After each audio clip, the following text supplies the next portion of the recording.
الصراط المستقيم.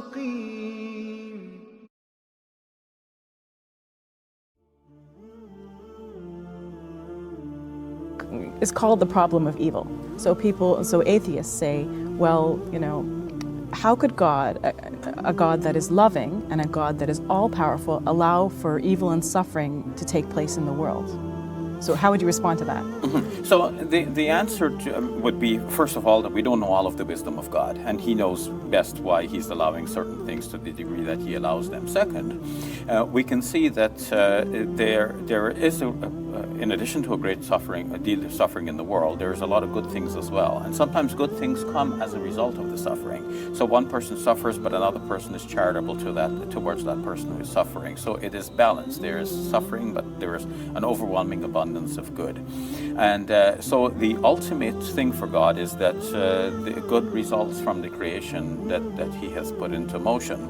Now, some suffering may actually be necessary as part of the system that God wanted to create.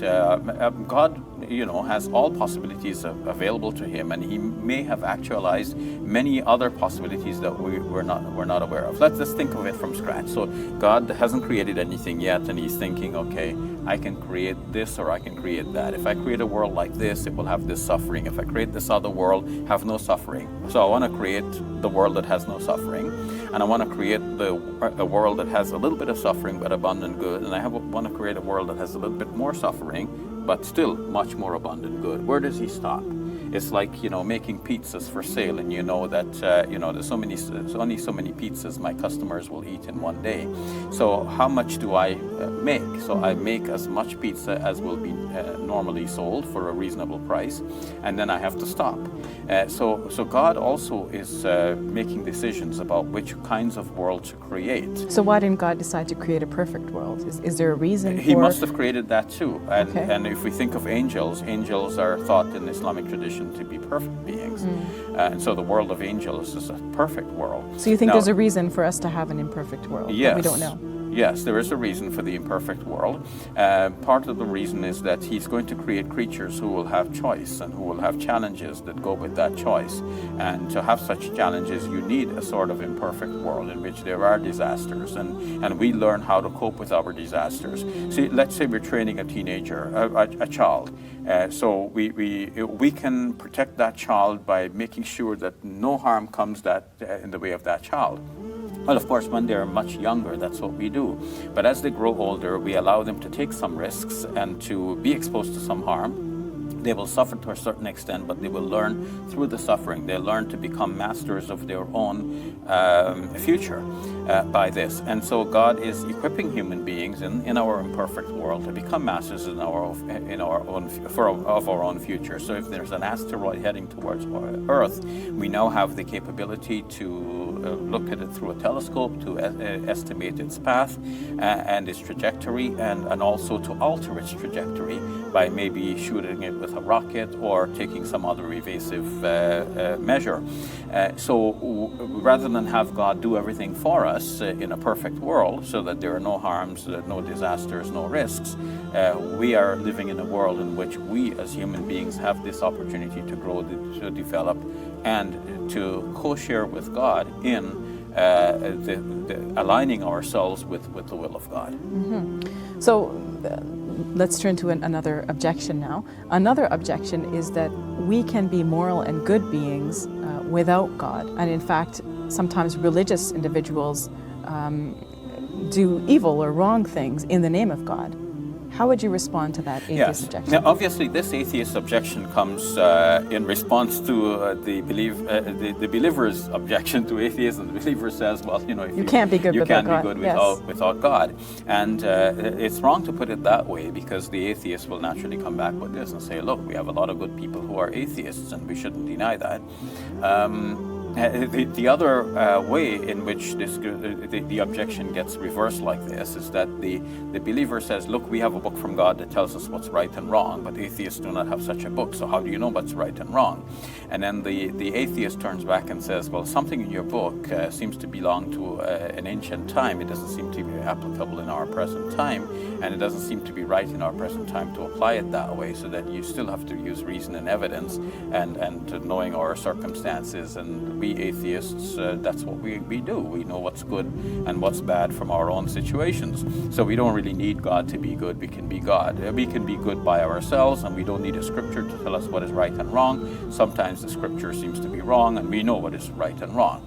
So now we have to come back to the atheists with a stronger point. And the stronger point is that if God does not exist, then there's no reason why human beings should think that some things are right and some things are wrong.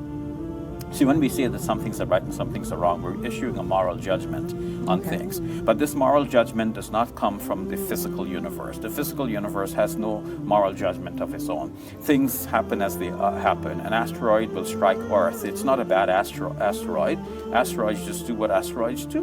You know, it just so happens the Earth is in my path. I'm going there. Don't ask me why I hit Earth. But it's not only asteroids, it's animals too. You can't ask a lion why do you eat the lamb, because that's what lions do. But so too human beings. Human beings in that case would just be other kinds of animals, and they would just do the things which animals do, and whatever comes to the human mind, that's what they do. And in fact, atheists admit this. They say that if God does not exist, and in fact they believe that God does not exist, they think that everything we do actually are because of programming in our genes, for example, to the extent that one atheist, Richard Dawkins, in his book The God Delusion, points out that when we act even to take care of somebody else's child, we want to foster a child, then this is due to some kind of mismanagement in our genes, because our genes should have programmed us to just simply take care of our own children, because our own children have inherited our genes, and our genes somehow are making sure of their own survival through our own behavior. So when we protect our children, we are protecting our genes, and it's our genes who are programming us to have this compassion for our children. Mm-hmm. And if we have compassion for somebody else's children, that's a kind of a misprogramming in our genes. It's a kind of a mistake, because we should be protecting our own genes, not somebody else's genes. So that's how morality is explained when we think of it in purely scientific terms. So where does this sense come from that, yeah, it is right and it is a good thing to protect somebody else's child, not only my own? The thing is, there are many people who don't believe in God, and they are still behaving morally. I mean, we have generally a moral society. So where do you think their moral sense is coming from if they're claiming it's not coming from God? Well, then there's no other answer. If it's not coming from God, then that moral sense has no grounding in reality. It's just a choice. People make a choice. Their genes have programmed them to think that certain things are right and some things are wrong, but the genes themselves could be wrong in this. Mm-hmm. So why should we trust the genes? It could be based on reason. It could be based on looking at a society and seeing, okay, this is the best thing for a society, and we're going to act in a certain way to bring about that result. But then the question is, why should we trust this reason? Now, if you're driving to Ottawa and you see a sign... But we also trust our reason when we're looking at laws from God as well, right? Yes, true. I mean, that's what we do, but should we? You see, if you're driving from Toronto to Ottawa and you see a sign on the road saying Ottawa 400 kilometers, you say, oh, great, 400 kilometers, I can make that in 4 hours. So, but you've already registered in your mind that 400 kilometers is a fact. How do you know it's a fact? Because you trust the people who have put up the sign. You know, they're intelligent people, they work for the government, they put up the signs, not just any bloke just put a sign up there, right? But if you had the idea that some bloke put the sign up here, then why would you trust the sign? Because this is not coming from an intelligent source that you trust. Now, the universe, does it have any reason to it? No.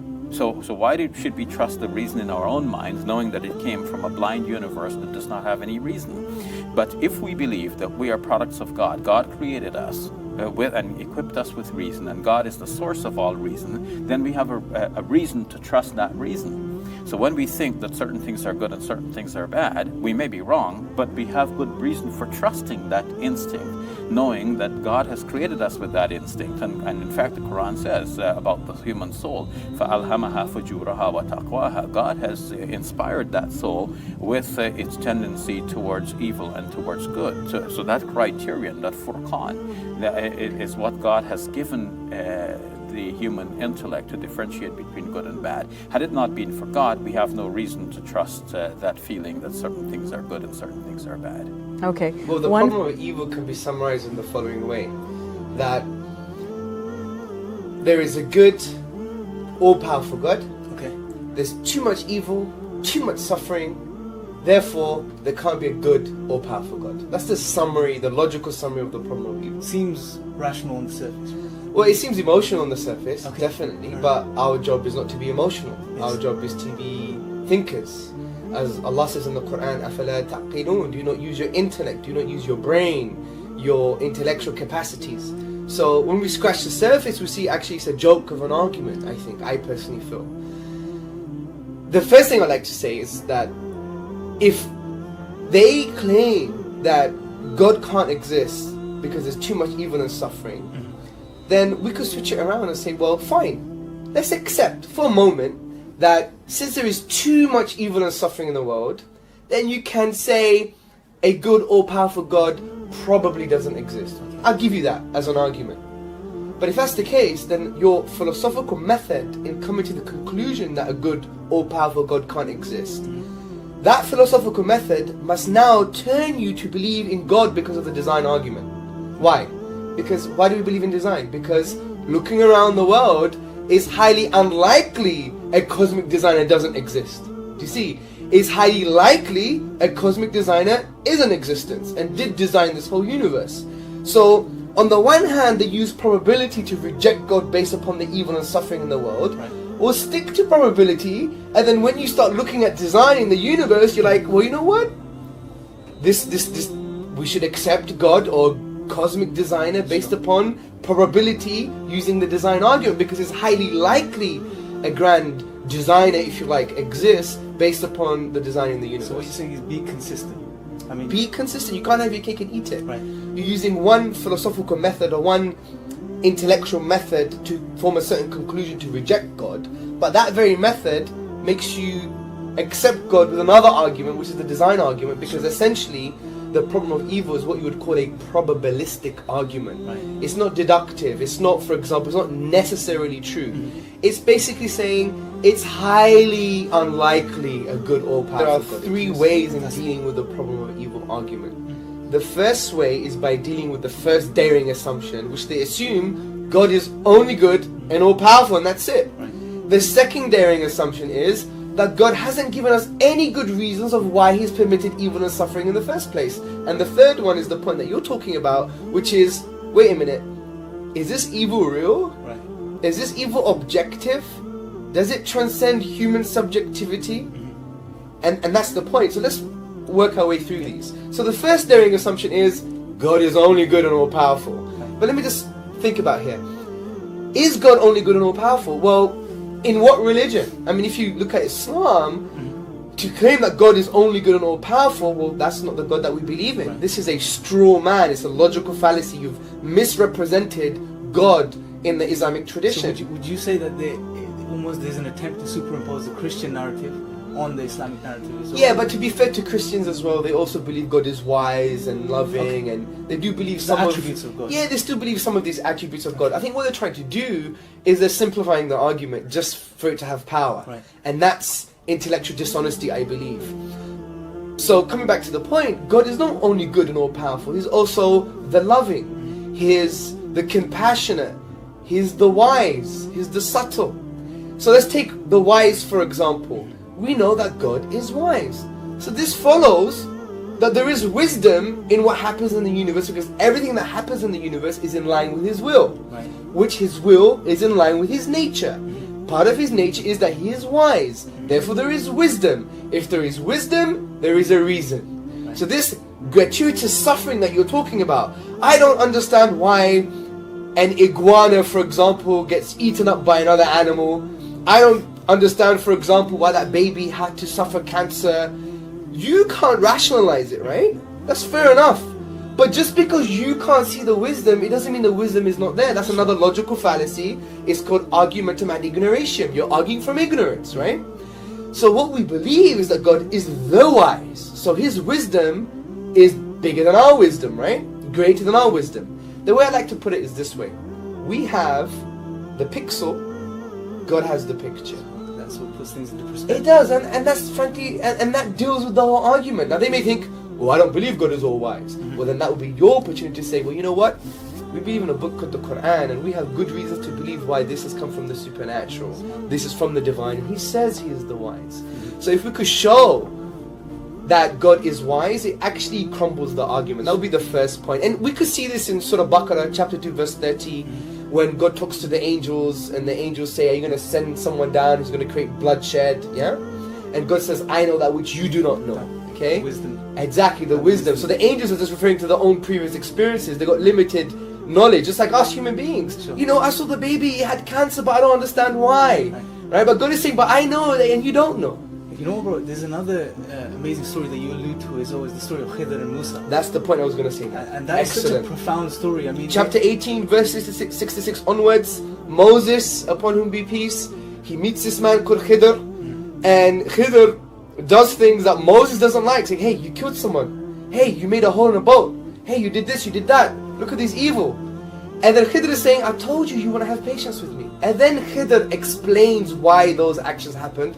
It was for a greater good. There was wisdom behind those things. So reflecting upon the Quran actually allows you to deal with the problem of evil. And that's why Ibn Taymiyyah, may God have mercy on him, he, in various works, Minhaj al-Sunnah and many other works, he actually deals with this from an Islamic perspective in the way that we're just talking about it now, that God has wise purposes for things and is ultimately good. So it's all good, really. Right, okay. So moving on to the second assumption. Yeah, the secondary assumption is, well, they assume that God hasn't any good reason to permit evil and suffering. Right. But this is false.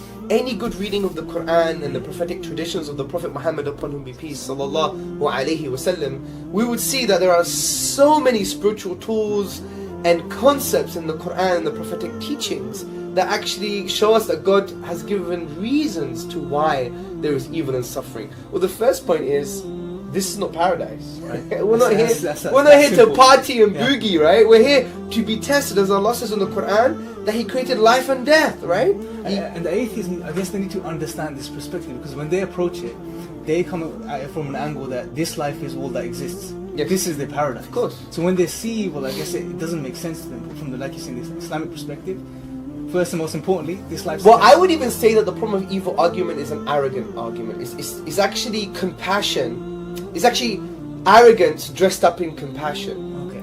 Because I'm telling you, let's be practical, existential here. Okay, Mr. So-and-so, atheist, secularist, whoever you are, you're so worried about the problem of evil, well, do something about it. Right. You know, and we know that, for example, according to the studies in sociology, that people who are religious actually give more than people who are irreligious. Do you see the point? So let's do something about it. What it is a personal thing that they don't understand. My rationality can't fathom why these things are happening. But that's the whole point. This is what you would call the crisis of arrogance, the crisis of, you know, we think we've progressed as human beings, and in essence, that perceived knowledge creates a spiritual arrogance in our hearts. So in a way, it's an arrogant issue. But the point, coming back to the point, God said He created life and death in order for us to be tested who is best in good deeds. So life is a test. Our purpose in life, according to the Quran, is that He created man and jinn, the sentient beings, إِلَّا لِيَعْبُدُونَ, except to worship God, right? So that's our purpose, and worshipping God entails some kind of suffering. So it's through these things that we actually realize our purpose in life. We've addressed basically two of the core assumptions that are assumed there. Now, let's look at the final point, right? Now, does objective evil exist from the atheist worldview, the materialistic worldview? What would you say regarding that? Well, this is interesting because in order to claim objectivity in values or morals, whether something is good or evil, it has to be grounded in something. Right. This is well known in philosophy of morality and is called moral ontology, okay?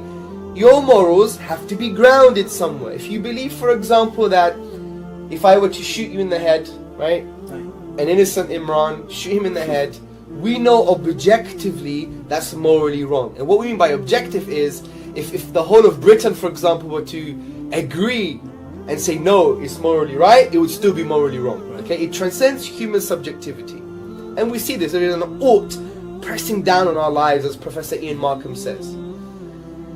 So from this perspective, this is objective, but that requires some kind of grounding. For it to be objective, how? Because you just said it. It's something that transcends human subjectivity. By necessity, by definition, saying objective, that's what it actually means. It's not based on the influence of subjective feelings or even the subjective mind. It transcends that. Okay, so let's look at that for a second. So how or what would an atheist ground his, or if he claims objective morality exists, what would he ground it in the absence of God? I guess that's well. the point. First, let's agree now that in order for morals to be objective, they have to be grounded in God. Right, okay. Because God is the only being concept that transcends human subjectivity. Okay?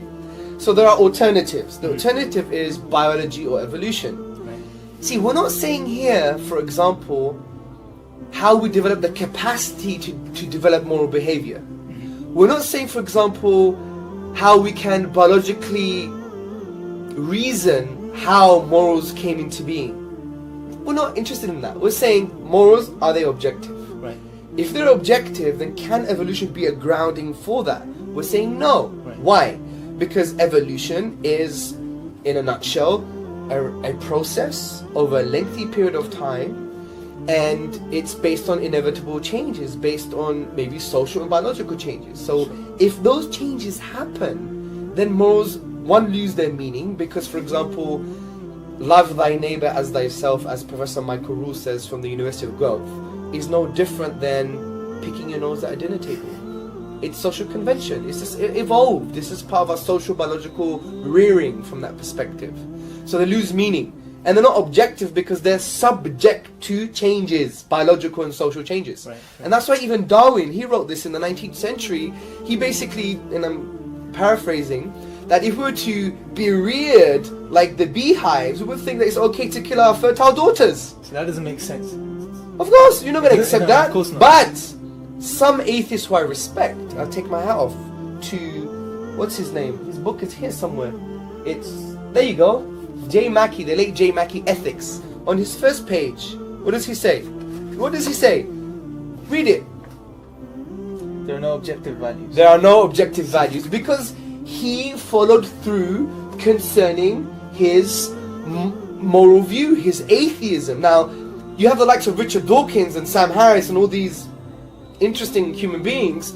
They basically come with this rhetoric, and for me, it's what you would call sentimentalism. They're just being sentimental about the whole thing. You know, because if they do believe in a naturalistic paradigm, we're just nature, we're just atoms, and we're just molecules, then if we're just matter, then it doesn't really matter. Sure. Why are you being sentimental about certain things? Right. So to conclude, just to sum up what you're basically Well, saying. yeah, well, it can't be evolution biology. Right. The other option is a society, right? Human beings coming together as a social consensus and saying this is objective. Well, we know that's problematic straight away. Look at all different cultures that have agreed on something that is morally wrong. Yes. Take Nazi Germany in the 1940s, for example. They said it's morally okay to kill innocent human beings, namely the Jews, right? And we know that's objectively morally wrong. So society can't be the basis for objective morals. Sure. There is a final one that they try to wiggle their way through. It's called moral realism. Right. And moral realism is basically saying, you know what? Morals are objective because they are. Okay. But then we could, well, you know, you can't have your cake and eat it. Then I could say the Quran is from God because it just is. Yeah. And the Prophet Muhammad, upon whom he peace, is the final prophet because he just is. Yeah. That's not intellectual activity, that's a cop-out in my opinion. So, okay, to sum up things, so Therefore, yeah. if morality is, if good or evil can only be objective with the existence of God, because he grounds objective morals and objective good and evil because he's the only concept that transcends human subjectivity, therefore the person who claims the problem of evil in his claim assumes God but rejects him at the same time. Because to say this is evil and suffering objectively, accept God. you have to have God for that to be objectively evil and suffering. Sure. But you're using evil and suffering to reject God in the first place, but you need it for that to exist in the first place. Right. So it doesn't make sense from any angle.